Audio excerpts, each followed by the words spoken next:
Պատերազմի երգեր, խաղաղություն, սեր և տխրություն, Դմիտրի Խվարաստովսկու բարիտոնն ու Կոնստանտին Օրբելյանի դիրիժորական վարպետությունը գրավում են համաշխարհային դասական երաժշտության նոր բարձունքներ։ Ռուսական օպերայի առաջատար մենակատարի և Երևանի օպերային թատրոնի գեղարվեստական ղեկավարի համատեղ երկու ձայնասկավառակները առաջադրվել են ICMA մրցանակին, այն կլասիկ ժանրի Գրեմին է։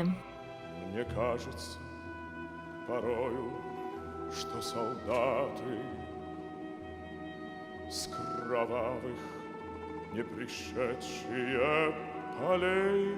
С Дмитрием Хворостовским мне очень повезло в своей жизни. Բախտավոր եմ, որ Դմիտրի Խվորոստովսկու նման ընկեր ու գործընկեր ունեմ։ Արդեն 17 տարի աշխատում ու ստեղծագործում ենք միասին։ 22 խտասկավառակ ենք ձայնագրել։ Վերջինը անցած ամռան էր, եւս երկու ձայնագրություն Ռիգոլետոն եւ Եսենինի բանաստեղծությունների հիման վրա մի սկավառակել, ինչեւ հունից կթողարկենք։ Իսկ պատերազմի մասին երկացանկով համերգներ ենք ունեցել Պետերբուրգում եւ Մոսկվայում։ Հաճելի կլինի նաեւ հեղինակավոր մրցանակը ստանալ։ Հիմա արդեն մայստրոն ավելի շատ զբաղված է լինելու Երևանի օպերային թատրոնում գեղարվեստական ղեկավարի պարտականություններով։ Պարահանդեսը չհասցրեցին դեկտեմբերին, Խաչատրյանական բալետը կլինի մարտին։ Կոնստանտին Օրբելյանը պրեմիերաներով հագեցած տարի է խոստանում։ Возобновление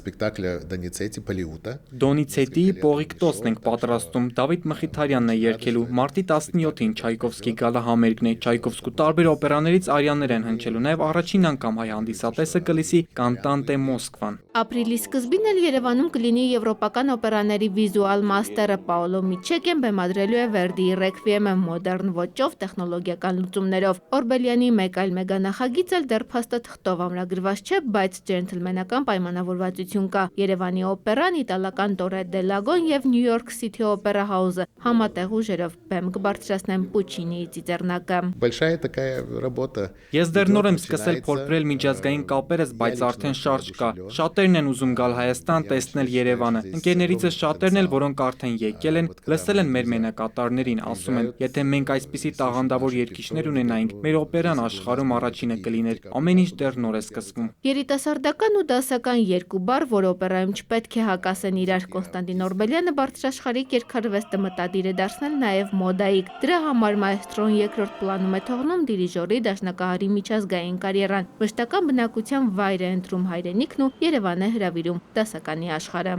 Անի Հակոբյան, Արմեն Շահոյան, ժամը լրատվական։